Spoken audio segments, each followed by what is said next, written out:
Víctor, Paola, ahí están las noticias económicas. Vamos a hablar de la política, por supuesto, porque el ministro es al final el portavoz del gobierno para casi todos los temas. Le preguntamos por casi todo. Pero me quedo con esto último en dos sentidos.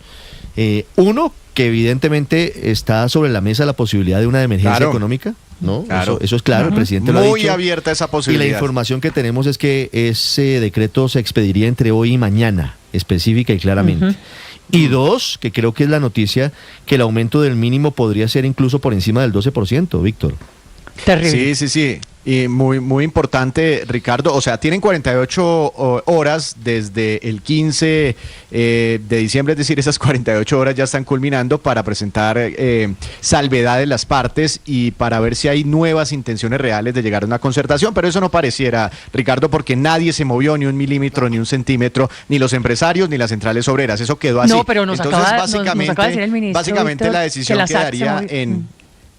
no, la SAC, yo no recuerdo que la se SAC se movió. opuso a llevarlo a los dos dígitos, pero que el acuerdo en la mesa había sido ya que los empresarios se subieran hasta los dígitos, lo cual me parece también un poco inverosímil, porque no me los imagino pasando de una propuesta del 7 al 10%, así nomás, y como tan fácil, cuando una vez más estamos viendo porque las centrales obreras dijeron por el costo de vida serían enormes. Sí. Si se suben a dos dígitos, nos volvemos a sentar a hablar, y eso hasta el momento no ha ocurrido. Pero bueno, Ricardo, las implicaciones de un aumento de más del 12% del mínimo son fuertes, digamos, para los póngale un empleados. 13%. Para el Estado. Pues, para el póngale un Estado. 13%. Mire, yo aquí tengo los cálculos donde fuera un 13%, hoy el salario mínimo combinando el componente salarial y el auxilio de transporte, hoy reciben 1.623.500 pesos. Si el incremento fuera 13%, que es lo que no sabemos, pero el ministro dijo, se van a sorprender, puede ser por encima del 12%, estaríamos hablando de un incremento combinado de 211.000 pesos aproximadamente, y el salario mínimo combinando, en ese caso, en el 13%, combinando componente salarial más el auxilio de transporte, si ambos componentes subieran un 13%, llegaríamos a una cifra total combinada superior al 1.800.000 pesos, exactamente 1.834.000 pesos, en caso de que fuera un 13%. Pero es que por encima del 12%, pues es una puerta grande, ¿no? No sabemos si es 13, 14, 15 o 16. ¿Cuánto fue que pidieron los sindicatos? 16%. 16%. No lo descarte, además. Recuerde que don Fabio Arias necesita mostrar resultados en su candidatura al Senado de la República en el movimiento de Roy Barreras. 8 en punto. Luis Ernesto, el gobierno con el sol a las espaldas, el gobierno ya terminando, el gobierno con un fin de la legislatura a pocos meses de elecciones para el nuevo Congreso y con derrota en la reforma a la salud, derrota en la reforma tributaria, pero con coletazos, el gobierno intentando la emergencia económica, el gobierno intentando la apelación en el Senado de la reforma a la salud 2.0. Hay que decir difícil. Que es sumamente atípico que un gobierno terminando, como lo llaman no solo en Colombia, sino en todo el mundo, con el sol a las espaldas, intente sacar una agenda tan ambiciosa en el legislativo. ¿Por qué? Pues porque, como dicen siempre, el primer año es la luna de miel entre el Ejecutivo y el Legislativo, le aprueban prácticamente todo al gobierno de turno.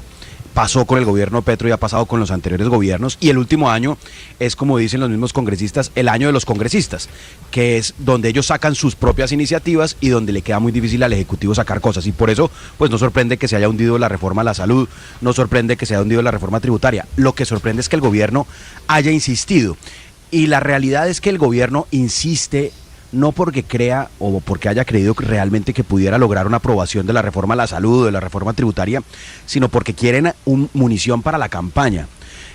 Quieren munición para la campaña electoral de sus propios candidatos al Congreso en la lista del Pacto Histórico, diciendo algo que para muchos colombianos tendrá sentido, y es, mire, el Congreso de la República hunde impuestos a los ricos. El Congreso de la República, sí, esos congresistas que se van a volver a elegir, esos que usted quiere elegir, no aprueban impuesto para los ricos, pero para que paguemos los programas sociales. En cambio, nuestra bancada del Pacto Histórico sí lo hace. Entonces, pues no menospreciemos que aquí, más que una estrategia de trámite legislativo, es una estrategia electoral que, como lo hemos visto, da resultado en sectores pues que sienten que este es un país muy desigual y que el país, y que es necesario que haya mayor contribución de ciertos sectores económicos y más redistribución. Entonces, el tema de la emergencia económica, seguramente si el gobierno toma una decisión, que no dudo tumbaría la Corte en pocas semanas, pues sería una vez más un acto de campaña, sería una vez más una declaratoria de principios políticos por parte del gobierno, porque el gobierno no necesita esa plata. Y aunque hay un déficit, y aunque hay y aunque les hundiera la reforma tributaria, ¿por qué digo que no necesita esa plata? Porque recordemos, Ricardo, que hace varios meses el gobierno activó lo que llaman la cláusula de escape de la regla fiscal. Es decir, el gobierno hoy tiene permiso para endeudarse más. ¿Es inconveniente, es irresponsable endeudarse más? Claro que sí, pero en principio no necesitarían nuevos impuestos de una emergencia económica con reforma tributaria para lograrlo. Entonces, aquí yo lo que veo es arsenal de campaña para impulsar sus listas del pacto. 3 minutos, Héctor. Gobierno terminando, gobierno con intenciones de decretar emergencia económica, gobierno en una situación que puede utilizar políticamente, dice Luis Ernesto. Sí, pero yo creo que yo lo quiero ver desde el punto de vista de las relaciones institucionales, porque pues la declaratoria de emergencia económica, que yo creo que no es muy difícil vaticinar que sería declarada inconstitucional por la Corte, claro que genera una nueva tensión con el Poder Judicial, y no serían pocas semanas, como dice Luis Ernesto, en que se produzca la declaración de la Corte Constitucional, porque para empezar la Corte pasado mañana sale de vacaciones, hay vacancia. A mí me dicen que 3 meses, Héctor. 3 meses desde que reciba la denuncia, o sea, desde enero puede ser marzo o abril. Y normalmente duran 6 meses aproximadamente, porque pues eso tiene un trámite, tiene un procedimiento, hay un concepto de la Procuraduría, hay una solicitud de pruebas, hay un procedimiento, salvo que la Corte utilizara el mecanismo que alguna vez amenazó usar, pero que nunca se ha atrevido a usar. Cautelar. Que es el de la suspensión cautelar, efectivamente. Entonces, ahí hay una tensión institucional. Y la otra, claro, es la del Ejecutivo con el Legislativo. Y ahí me hago yo una pregunta, y se la hago, pues se la planteo a ustedes y a los oyentes, que es si es mejor tener un Congreso que le apruebe todo a los gobiernos, o por el contrario, es bueno, digo desde el punto de vista institucional y democrático, tener un gobierno que le niegue las cosas a los gobiernos. Es mejor tener un presidente que tenga un Congreso que le niegue las cosas a los gobiernos. Es mejor tener un presidente que tenga capacidad de convertir su agenda en decisiones, o por el contrario, que no tenga esa capacidad porque no logra construir las mayorías. Y lo digo frente a las elecciones de marzo del próximo año, en el que vamos a elegir Congreso. ¿Será mejor que elijamos un Congreso, por ejemplo, supongamos que vamos a tener un gobernante de derecha? ¿Sería mejor tener un Congreso con una mayoría muy amplia de la derecha para que todo lo que lleve el próximo presidente se lo aprueben? Porque ahorita un sector de la población está aplaudiendo al Congreso por no aprobarle las cosas al presidente. Yo quiero saber qué va a pasar dentro de un año. Sí, el lío es uno, María Consuelo, y es que cuando se elija Congreso de la República, no sabemos quién va a ser el próximo presidente de la República. Claro, pero lo que pasa es que analizando lo que pasa en este momento, Ricardo, y a propósito de la pregunta de Héctor, el Congreso ha venido negando cosas porque las preguntas permanecen. O sea, cuando la Comisión Séptima dice hundimos la reforma a la salud porque no vemos la viabilidad del financiamiento de esta, pues las respuestas el gobierno no las da. Y por el contrario, lo que dice es nosotros no tenemos ningún tipo de regla fiscal que cumplir, seguimos con el gasto público disparado, seguimos con la nómina paralela absolutamente creciendo.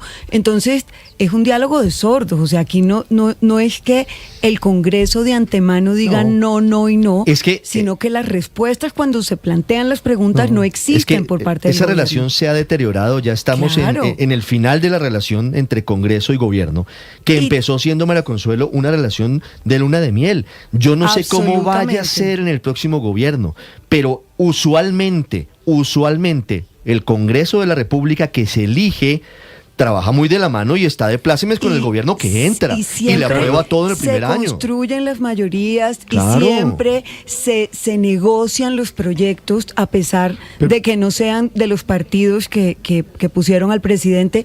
Pero es que aquí no solamente no se negocian, no solamente no hay respuestas a las preguntas que los senadores hacen, en este caso las de la reforma a la salud, sino que los actos de voluntad política son completamente contrarios. O sea, el ministro de Salud sigue empecinado en no cumplir las órdenes de la Corte Constitucional para adaptar nuevamente la UPC, y le importa 5 y se burla y dice que Papá Noel y que, o sea, se pone en un tono de burlita, no solamente con la Corte Constitucional, sino con los pacientes, que lo que manda es un mensaje. Pero ayer se le borró la sonrisa con el hundimiento de la reforma. De irrespeto, claro, de irrespeto.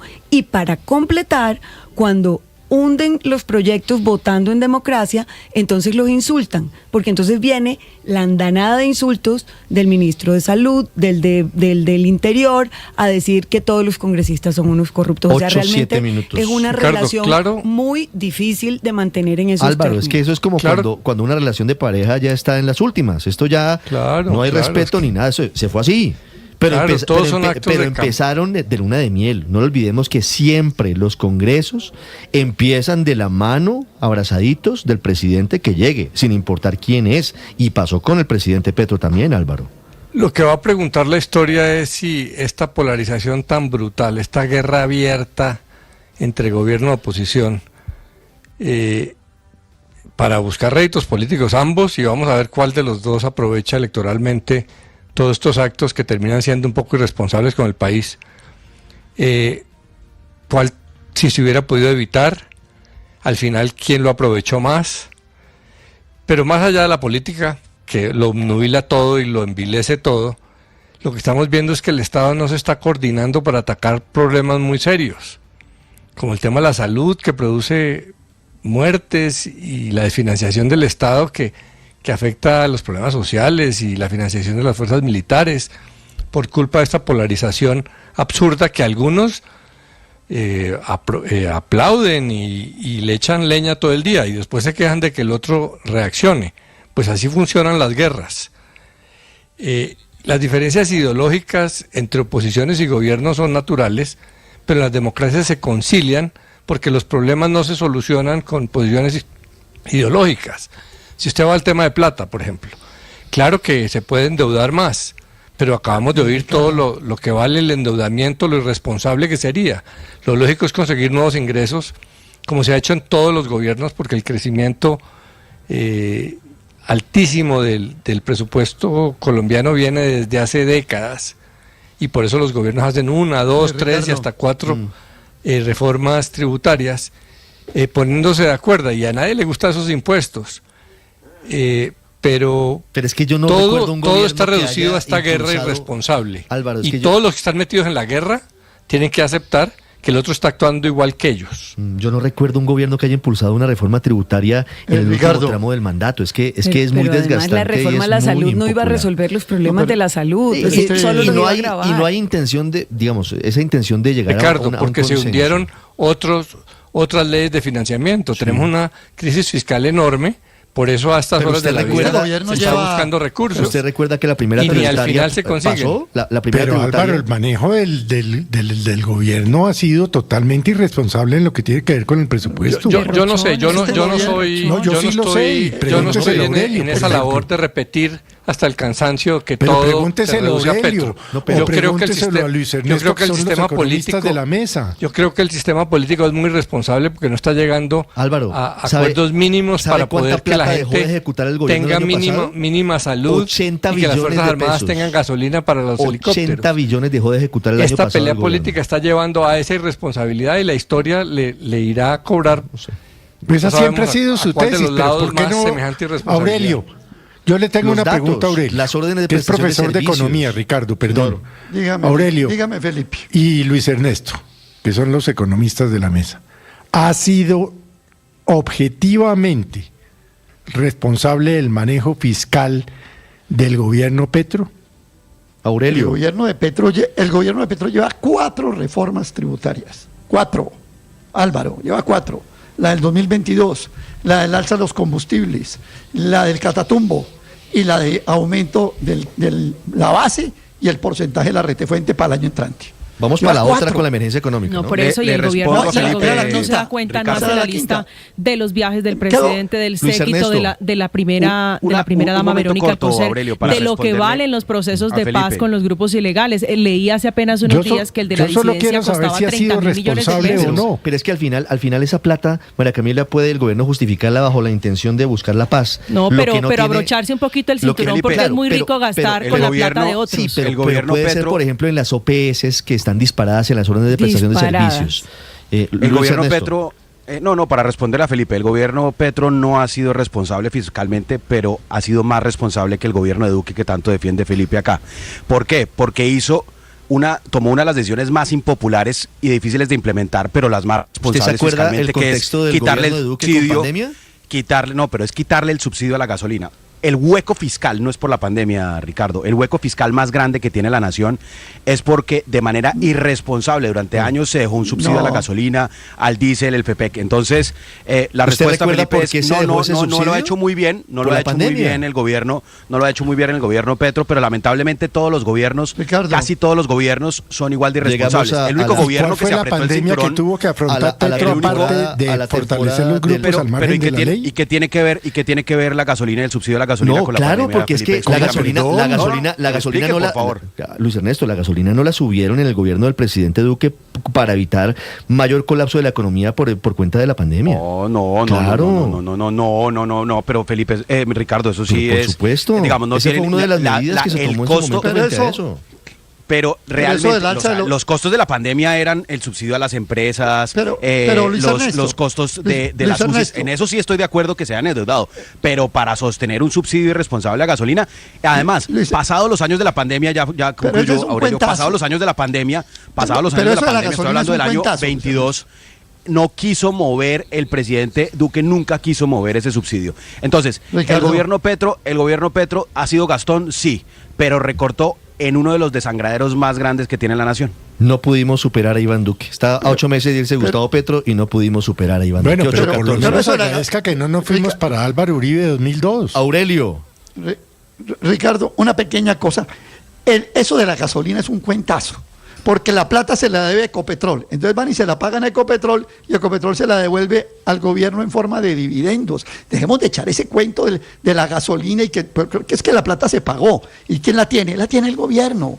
Le llegó por la vía de utilidades y dividendos de Ecopetrol, porque es el dueño del 89% de Ecopetrol. O sea, ese cuento de que Colombia se quebró que porque el subsidio a la gasolina, eso en cuento no es cierto. Pero Ricardo, ¿a qué se va a dedicar el ministro Benedetti y el gobierno? Bueno, Benedetti, que es el que manda ahora, se va a dedicar a hacer campaña electoral. Y el primer acto de campaña electoral, y en eso sí coincido con Luis Ernesto, va a ser el alza del salario mínimo. Eso es lo que van a hacer. Y van a dedicarse. Usted escuchó el dato, más del 12%, ¿no? Anticipa. Sí, claro. Vamos a ver, esperemos a ver, amanecerá y veremos. Cualquier cosa que digan lo van a poner como un gran triunfo electoral.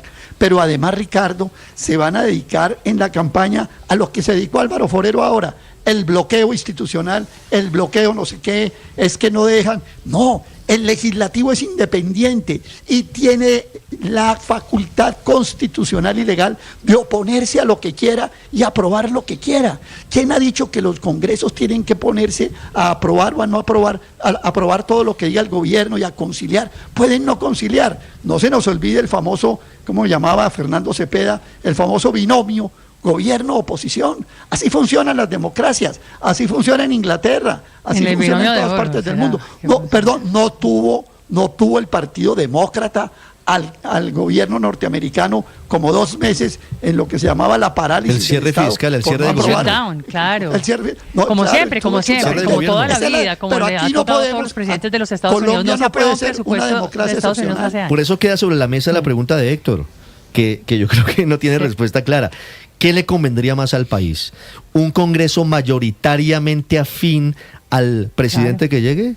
¿O mayoritariamente opositor? Es una gran discusión. No, ni mucho que queme al santo, ni poco que no la alumbre, ni un Congreso que le pase todo, ni un Congreso que no le pase nada. Le voy a decir una cosa. Un Congreso respetable y honesto, es lo que le conviene al país, independientemente del presidente. Yo le decía, la inmensa mayoría de los congresos son afines al gobierno que llegue en el primer año. Y si el gobierno tiene la capacidad de maniobra para tener... Pero usted ya vio las listas. Le recomiendo que se lea la columna de hoy del doctor Alfonso Gómez Méndez sobre las listas de los partidos. La leí, muy buena columna. Le recomiendo. Tenemos eso es una fiesta de disfraces y resulta que no todas las listas, no todos los que están inscritos, pero que esa lista parece es más bien una lista de entrada a visitar a alguien a la picota. Yo creo que es menos fiesta de disfraces. Listas. Menos fiesta de disfraces que la del 202022, creo yo, en principio. Pero la pregunta... Pero la pregunta... ya se lo leyó al doctor Gómez hoy. Sí, señor.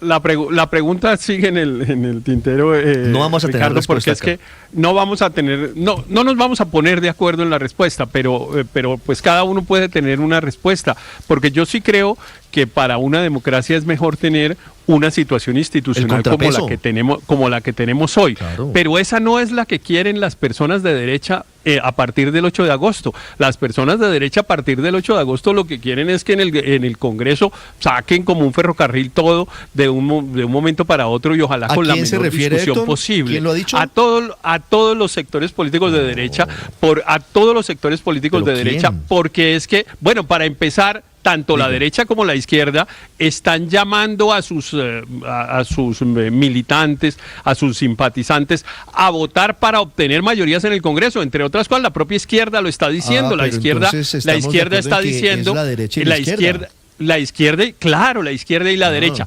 Pero yo sí quiero ver a los que hoy están aplaudiendo que el Congreso hunda las cosas si llegáramos a tener la situación institucional al revés, porque es que la hipocresía es una vaina que realmente daña mucho el debate público.